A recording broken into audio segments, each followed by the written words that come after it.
Welcome. Today in front of me XIAOMI Redmi Note 11s, and I'll show you how to enable or disable Google Fit on this device.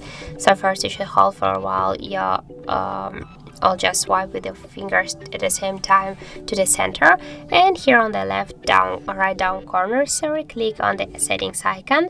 Now just tap here to the mark, and you'll see here the Google Discover section. Just click once on the Google Discover to turn off the Google Fit here. And as can you see, I just when I'm swapping with my finger to the right side, I can't open the Google Discover. And now if you want to turn off the Google Discover again, you should click here again to the Google Discover switcher, go back, and now as can you see, the Google Fit is activated.